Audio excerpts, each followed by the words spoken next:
जय हिंद दोस्तों, स्वागत है आप लोगों का अजय सर जी यूट्यूब चैनल पर।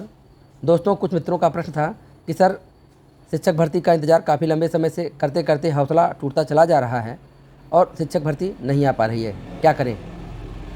तो मैं आपका दर्द पूरी तरीके से समझ सकता हूं, क्योंकि जो आज आप लोग कष्ट झेल रहे हैं उससे मैं गुजर चुका हूं। आपको बताना चाहता हूं कि बीटीसी का फार्म भरने और नियुक्ति मिलने में 9 वर्ष लगे थे। 9 वर्ष मैं कैसे व्यतीत किया, बहुत सी कठिनाइयों का सामना करना पड़ा। अब मैं यह समझ सकता हूं कि उन सभी कठिनाइयों को आप लोग भी इस समय झेल रहे हैं, लेकिन 9 वर्ष के इंतज़ार के बाद नौकरी मिली, सुखद एहसास हुआ और सब कुछ अच्छा हुआ। तो आपके सामने भी वही चीज़ें हैं कि आने वाला समय आप लोगों के लिए भी अच्छा होगा। आप लोग यदि मेहनत से तैयारी कर रहे हैं तो आप लोगों को कामयाबी अवश्य मिलेगी।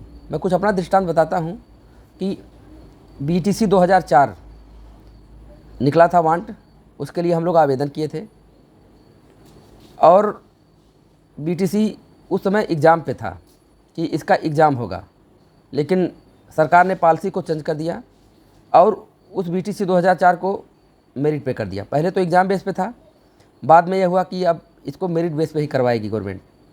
मेरिट के लिए काउंसलिंग शुरू हुई। 2004 में फार्म डाले थे, 2006 में काउंसलिंग हुई। काउंसलिंग के बाद ऐसा लगा कि अब बीटीसी शुरू हो जाएगा, लेकिन बीटीसी में दाखिला नहीं हो पाया क्योंकि मैटर कोर्ट में चला गया और 2009 में यह फाइनल हुआ। मैटर कोर्ट में गया, 2006 में काउंसलिंग हो गई थी, उसका कोई मतलब नहीं। 2009 में यह मैटर सॉल्व हुआ और यह था कि पुनः उसी मेरिट पे ही होगा। पुनः काउंसलिंग हुई और उसमें भी 2 बार काउंसलिंग हुई।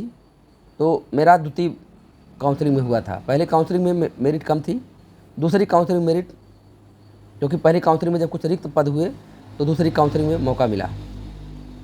और आपको बताना चाहता हूं कि प्रशिक्षण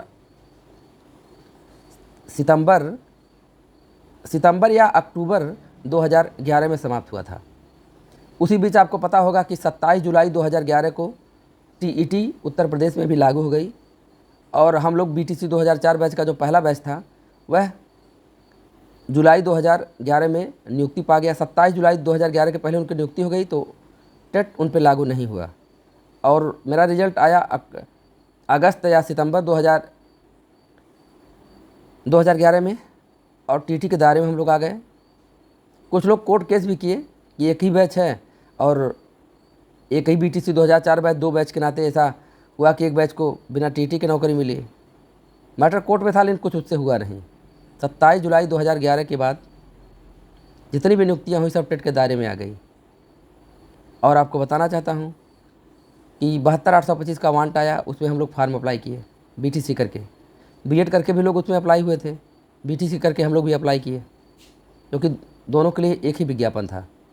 उसमें था कि जो बीटीसी किए हुए हैं उनको पूरा पेमेंट मिलेगा और जो लोग बीएड किए हुए हैं उनको 6 महीने का स्पेशल बीटीसी होगा, 3 महीने डाइट पे, 3 महीने स्कूल पे प्रशिक्षण होता था, तब उनको ट्रेंड बांधते हुए तब उनको पूरा वेतन मिलता है। तो उस बीच उनको मानदेय 2500 या जो भी रहा हो, मुझे याद नहीं है, उनके लिए अलाउ हुआ था।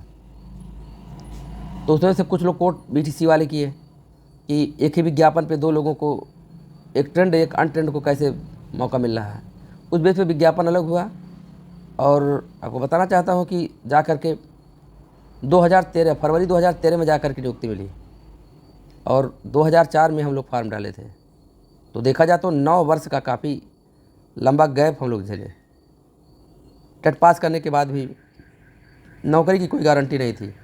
अर्थात ये कहा जा सकता है कि पहला बैच हम ही लोगों का था कि जो कि टेट के दायरे में आकर के नियुक्ति हुई थी बीटीसी, क्योंकि 72,825 मैटर कोर्ट में चला गया। उन लोगों को काफ़ी बाद में जाकर के नौकरी मिली 2015 में और हम लोग को 2 साल पूर्व में ही, अर्थात 2013 में जाकर के नौकरी मिल गई।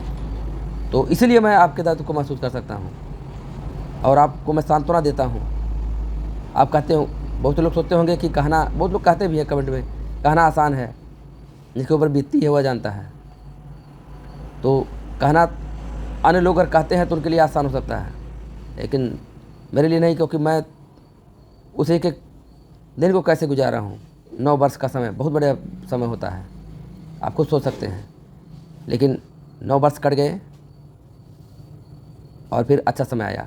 तो कहा जाता है कि रात्रि के बाद दिन आता है, दुख के बाद सुख आता है, यह जीवन चक्र है। तो इस जीवन चक्र से इस समय आपको कठिनाई हो रही है, लेकिन यह मानकर चलिए कि अब तो आगे आपको सुख ही मिलेगा। तो इसी साथ वीडियो समाप्त कर रहा हूँ। वीडियो पसंद आया तो लाइक शेयर कमेंट करिएगा। ऐसे यूजफुल वीडियो बनाता हूँ, तो आप चाहे तो चैनल को सब्सक्राइब कर सकते हैं। धन्यवाद।